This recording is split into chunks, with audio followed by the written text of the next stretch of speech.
de lui, en tout cas, le marché de la croisière et ses clients apparemment. Oui, le marché poursuit son expansion avec 31 millions de touristes par an. On va découvrir ensemble le plus gros paquebot du monde.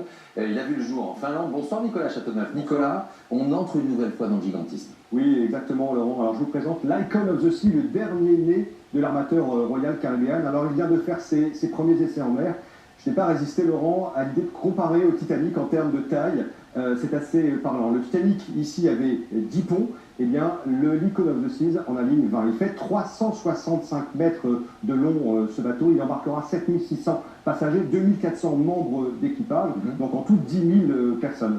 Et à bord, eh bien, c'est la démesure. Vous avez 7 piscines, 9 bains à remous, des jets d'eau partout, 6 grands toboggans, vous voyez ici, une vague artificielle pour faire du surf, Laurent, si vous avez envie, une patinoire, des salles de spectacle, 15 bars, 40 restaurants. Bref, vous avez compris la liste, c'est absolument gigantesque. On peut aussi se poser la question si c'est pas juste une folie écologique. Oui, c'est pas que on peut se poser la question parce que, outre les émissions de gaz à effet de serre, eh bien, ces navires géants émettent notamment beaucoup de dioxyde de soufre, responsable des pluies acides.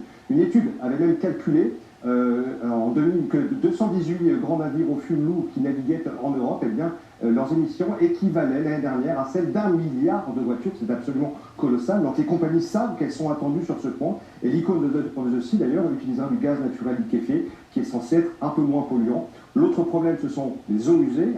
Un grand paquebot de croisière, c'est chaque jour 640 000 litres d'eau usée plus ou moins bien traitée avant d'être rejetée à la mer, et plus d'une tonne de déchets solides chaque jour. Donc l'impact sur l'environnement est considérable. En tout cas, certains se mobilisent, certaines villes refusent ce type de navire.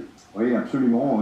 Ces grands paquebots sont aussi responsables du surtourisme. On le voit partout. Les habitants, d'ailleurs, réagissent, comme ici à Venise, qui a limité l'accès à ces grands paquebots. Donc, plus de paquebots sur le Grand Canal, comme vous voyez ici.